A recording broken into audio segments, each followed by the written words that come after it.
What's up, you guys? Welcome back to another Manga Sutra Manga review. I know my audio sounds different and I know my background looks different, but I just moved into my first apartment, so I'm going to be upgrading my setup. I'm going to be adding props and I'm going to be adding new tapestry to the background of my videos. Be patient and look forward to those changes. But what I want to talk about is this supernatural horror adventure manga called Panagia's Territory. The manga starts off with this incredibly gory scene in which there's this tall, lupine, humanoid female creature that is covered in blood and several butchered, mutilated human remains strewn across the floor. And there are two children in the panels, one a little girl that is staring up at the creature in horror and is paralyzed by fear, and the other one, her older brother, in the background witnessing everything. We do get a narration, presumably from the older brother's perspective, in which he says that he has encountered the devil. And we learn that within the universe of this manga, there are two species, and the second species is Zoa. And that Zoa are these anthropomorphic, are bestial humanoid creatures that humans discovered about 100 years ago within the mountains. We learned that the Zoa lived reclusively within the mountains up until that point of contact. And after that point of contact and that initial discovery, there's been an ongoing conflict between humans and Zoa in which both species seek to eradicate each other. Now, this gives me Attack on Titan's vibes, in which in Attack on Titan, in the universe of Attack on Titan, Titans, at least within season 1, before we learned everything else, they just appeared and they just started wiping out humanity. For no reason, no purpose, they just started wiping out humanity, and then humanity started fighting back, and there's just this ongoing conflict between Titans and humans.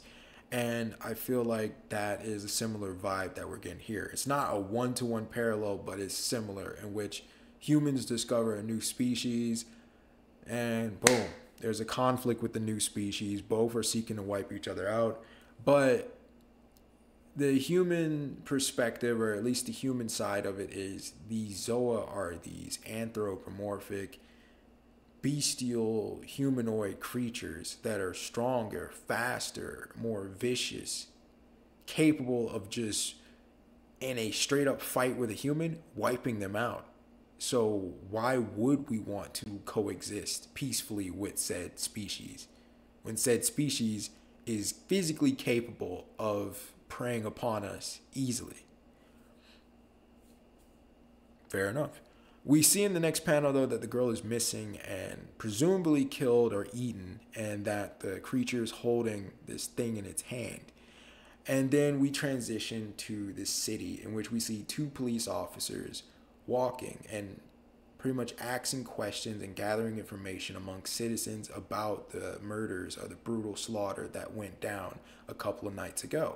And we hear from the citizens that they are absolutely shocked and horrified of the idea that Zoa are even working together or coordinating attacks to commit these type of atrocities. And this again pulls me back to Attack on Titans, where at the start of the manga, Titans are just these mindless creatures. At the start of the anime, they're just these mindless creatures. They're just preying on people. They just do it because they can. They just do it to do it, right? And it is only later on within the series, as it progresses, that we see these more advanced and complicated strategies that are utilized by the Titans, right? At first, everybody just thought, oh, there's mindless Titans. Well, we have, our force to wipe them out or kill Titans here and there. But it was only after the Titans started coordinating and destroying the walls that people started realizing, holy crap, these things are actually intelligent. And so, that's the vibe I'm getting here. Zoa individually are just these monsters, right? They're just these monsters. But the idea that they could coordinate, that they could plan, that they could organize, that is what truly is terrifying. They're already strong enough on their own to wipe out a single person easily, right? A group of them coordinating these type of assaults and coordinating these type of atrocities, unthinkable. So the police officers are asking around. Then they ask this young woman named Randa. And we see that Randa is this very attractive woman. And even the police officers are caught off guard. But Randa proceeds to ask them questions about what Zoa are like, what are their behaviors, where are they located, all of that type of stuff. And the police officers are talking amongst themselves how even in a city such as this, in its location, away from more of the centralized conflicts that future Zoa, that the citizens know about Zoa. And they inform her to just be careful and they warn her about Zoa, but before anything can progress any further, there's an interruption. This young boy is caught stealing food. And when the citizens are looking at the young boy, they see this disfigured face in which his gums and his teeth are showing. And he seems to have very pronounced canine teeth. And the citizens are accusing him of being a Zoa, and he's trying to defend himself. He's trying to explain that he was born disfigured. However, they're not trying to hear that, so they proceed to throw stones at him and try to stone him. However, the police officers interrupt, and then they take the boy away, and they tell the citizens that they will do their own investigation to see whether the boy is Zoa or not. And they tell Randa to be safe. And Randa goes back to where she is staying or where she is working. And Randa proceeds to have a panic attack. She proceeds to break down. She is seemingly frustrated about the idea that there's another Zoa in the city with us. How is there another Zoa other than us in this city? So she's just not there alone, and she's a Zoa. So we then learn that she has a son named Marnie, who is a Zoa. And Marnie, I love his character design, and then I hate his character design. I love his character design because the art style really highlights the duality between human and beast, because Marnie is literally just half human on one side and just pure canine beast on the other. The fur is drawn immaculately. His eye on the other side is drawn immaculately. Rand is just drawn immaculately. I love the police outfits. The art style for this manga is just crisp. It's beautiful. It's very fantasy like. It's very fantasy in some elements when it comes to like the beasts or the Zoa themselves. And then the police officers and their designs is very aged. And I love it. I absolutely love it. But I hate Marnie's design as well because I'm a Full Metal Alchemist fan. And I grew up on Full Metal Alchemist. And for those of you that understand, you know that episode that I'm talking about where there is that scientist who had his daughter and his dog and he fused them together. And that's what I am reminded of when I look at Marnie. That's what I'm reminded of, right? And I don't like it. I don't like it one bit. But if I were never aware of that, of Full Metal Alchemist, of that episode, of that character, of those characters, then yeah, his design is amazing. But we learned that Marnie's been living in the attic of the place where Randa works, and that nobody really checks the attic, so Marnie's safe. And we learned that Marnie has been adopted by Randa, and that something happened with Marnie's parents in which they were both killed, and Randa took Marnie as her own and raised him.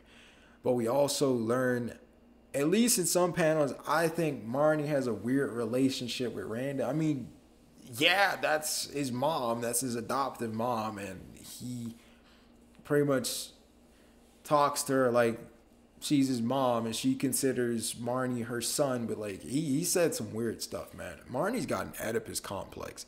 He basically said that he wanted to make her happy and he wanted to marry her and make her the happiest woman in the world. And I'm just like, Marnie, I don't know about you, but I never wanted to marry my mom. I never wanted to marry my mom to make her the happiest woman in the world. Like, you can make a woman happy. You can make your mother happy in many ways that don't involve marrying her. So Marnie's weird. I'm just gonna say that Marnie's weird. From that one panel, he's weird. I don't know about all of that. I think that's pretty weird. But we don't hear anything else about Marnie wanting to marry her or do anything. So I think we're good. I think that was just Marnie just being a weird kid saying something weird because kids say dumb things, but still I that never crossed my mind when I was a kid, so I don't know what the hell Marnie's got going on. But before Randa can really do anything, the police officers come back to her place of work and they proceed to ask her more questions. And it turns out that they discovered a list of names of Zoa within the city and that Randa's name was on that list. And they wanted to take Randa in for questioning. However, Randa knew that Marnie was in the attic, and if she leaves the premise for a certain amount of time, Marnie's going to come down from the attic and his existence will be discovered by the people in the building. And that's not going to be good. So Randa volunteers. She does, I think, the very, very forward thing of volunteering to be questioned and interrogated right there on the spot. So the police officers and some other officials proceed to interrogate and torture her. We see her literally in some other panels, bloodied legs. They're literally taking mallets to her legs and her thighs, and they're explaining to one of the more novice police officers that Zoa transform when exposed to extreme emotions or extreme sensations like pain, and that they're forced to transform, and that maybe by getting Randa to experience these things that she will be forced to transform and show her Zoa form. However, Randa stays strong because she realizes that there is something more important here. Marnie, her son, she cannot fail this test. She cannot transform because if she transforms, then she loses Marnie.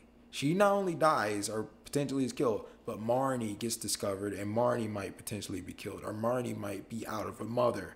And so she bears the torture, she deals with the interrogation, and then they amp it up a notch. They take the novice police officer who was essentially defending her and was reluctant that this torture is even going on because she seemed like a nice woman. She is human. This is inhumane to do all of this stuff.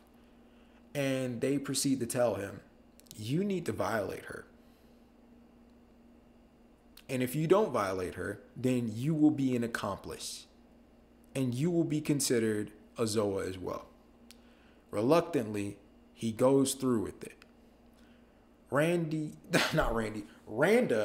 doesn't do anything. She bears with it. She understands that if she can just get through this, all she has to do is focus on the end goal. Not what she's going through right now, but the end goal. The end goal is making sure Marnie is safe. The end goal is making sure she gets back up to that attic to get to Marnie. As long as Marnie's safe, as long as his existence isn't discovered, then everything is good. However, after going through what she went through, some officials bring down the unconscious body of Marnie and throw him onto the floor. And we see Randa is absolutely shocked. And this is where another figure steps in. This woman with this light-colored hair. And she proceeds to berate Randa. She proceeds to tell her that it was just absolutely amusing to watch her go through the interrogation and torture for as long as she did just to protect Marnie, and just for how pointless it was. Because Marnie is still captured. Marnie is going to be taken away. And Randa is just begging and pleading for them not to take him. To do anything, but it is not to take him. And the woman is just not hearing any of it. She proceeds to tell Randa that they are Hydra. That they are an organization called Hydra. And we're not talking about the Marvel organization. We're talking about this organization of Zoa collectively. And so this woman proceeds to kiss Marnie on the forehead and take him away. And while Randa is pleading and trying to break free, the woman tells these two, I don't even know what to call them. She tells these two guards, which are essentially these creatures with human bodies and animal heads, to dispose of Randa or to get rid of her. And Randa a flip switches inside of her, and she transforms, and she absolutely massacres them. She cuts off their hands, she cuts off their arms, she decapitates them, she breaks through a window on presumably the third or second story or maybe fourth story of this building. She jumps down to the carriage in which the woman has Marnie, but as she's falling or as she's jumping down to the carriage, she gets shot in the arm by the woman. And the woman is telling her, you transform, even after going through all of that torture and interrogation in that weary state that you're in. And Randa isn't hearing nothing. She's seeing red. She proceeds to bite the woman. She proceeds to attack her, but the woman reveals that she's also Zoa. And so she tells her, let's settle this like beasts, survival of the strongest. And so she also transforms, and she proceeds to overpower Randa quite effortlessly. However, while she thinks Randa is defeated and down, she begins to berate her again, to which Randa just claws at her face, and there's this large slash mark on her. The woman's just pissed off more than actually hurt. And she proceeds to remove Randa from the carriage and kick her off. And Randa is in the middle of the street. There's citizens all around. They're seeing the headless corpses of the officials and the police and the guards and whatever. And they see Randa in her transformed state, and they proceed to try to stone her to death. And this is where she loses consciousness, but then she regains consciousness at this luxury estate in which there is a woman that is a servant or a maid that is standing over her and tending to her. And we see that Randa's wounds have been fixed. She has new change of clothes, presumably. And the woman in front of Randa tells her, the young master would like to speak to you. But Randa, she's lost her son, all right? Her son has been abducted. She doesn't want to hear it. She doesn't care what proposition anyone has for her.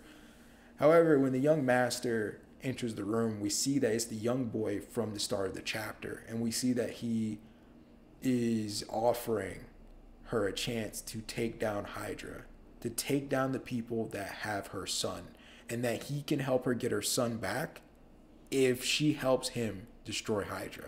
And this just brings me back yet again to Attack on Titan, because, remind you, Attack on Titan, humans didn't fuck with Titans at all.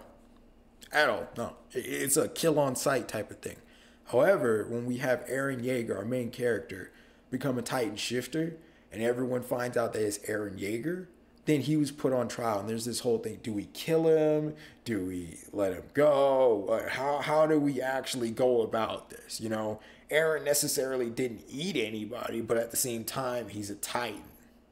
Or he can transform into a Titan. He's a threat to us, right? So how do we balance this? And they came up with the best solution.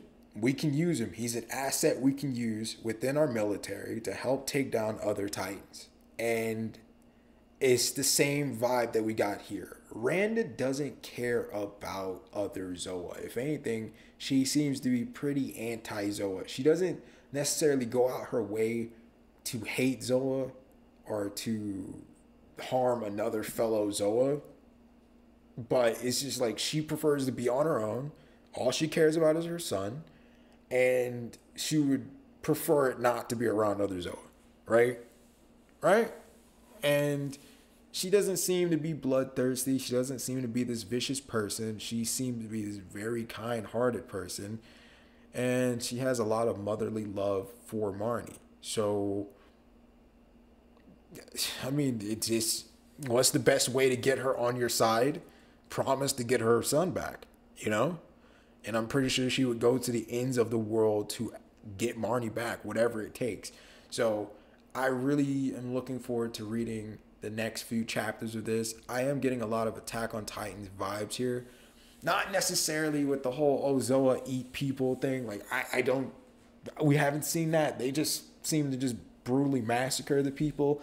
And plot-wise, what we've learned in this chapter that I didn't really go over while doing a brief recap, but we learned from the officials while they were interrogating Randa is that the family that got slaughtered or that got massacred got massacred because one person within the family was smuggling or trafficking Zoa, mainly pure-blooded Zoa.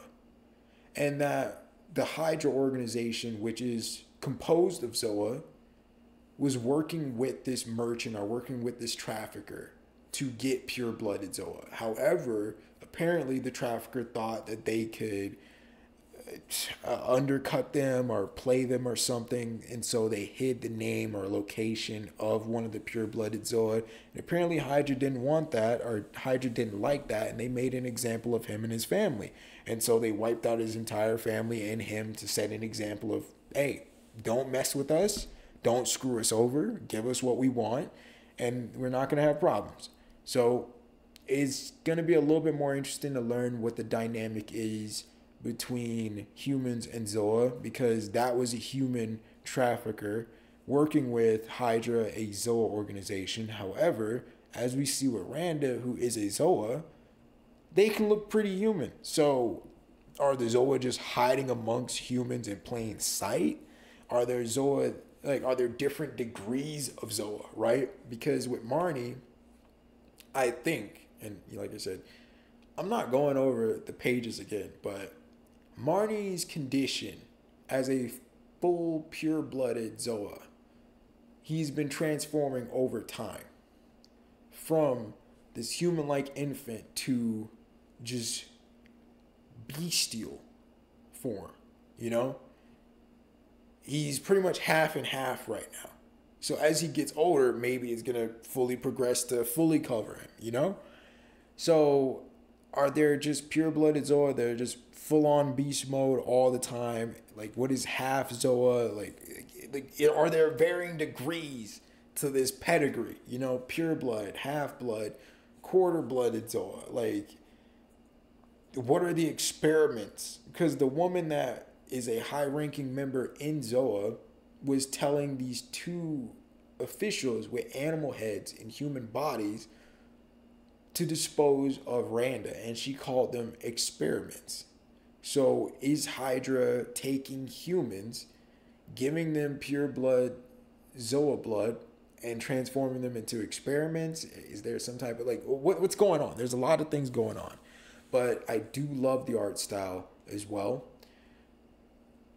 I feel like I like the art style as far as the police outfits, the character designs, especially some of the scenery, but I do think some of the transformations are a little over the top. I do think some of the fight scenes are a little over the top. There's a lot of lines. It's kind of hard to tell what's going on sometimes. But overall, the art style is crisp. And it gives me this very aged feeling, this very fantasy feel. At least, like I said, the police officer outfits give me this aged feeling. I like the luxury mansion and some of the panels that we get at the city that really gets you into the fantasy landscape or the adventure RPG vibe, right? And the horror aspect, the horror element does come from just the gorishness and the brutality of what the Zoa are capable of. And yeah, I just would like to learn a little bit more about the Zoa. What is Hydra? What exactly is its goal? Why do they need pure bloods? And just, are there varying degrees to Zoa? Pure blood, half blood, quarter blood, something like that. Just what is there to it? And how do humans factor into all of this? And are there any other organizations? Are there any anti-Zoa organizations going on? What became of the young man or the young boy that was stealing food earlier? Did he die? Because if he had to go through the same type of interrogation Randa went through, God help him. He's probably dead. So I'll see you guys. If you like the video, please comment, please subscribe. Please tell me what your favorite part of chapter 1 is. If I missed anything in the recap or missed anything in the review, comment below. And if you want to discuss the chapter or you want to discuss the series, comment. We can talk about it. If you want me to continue following the series and continue doing chapter by chapter recaps, I can do that. Bye, guys.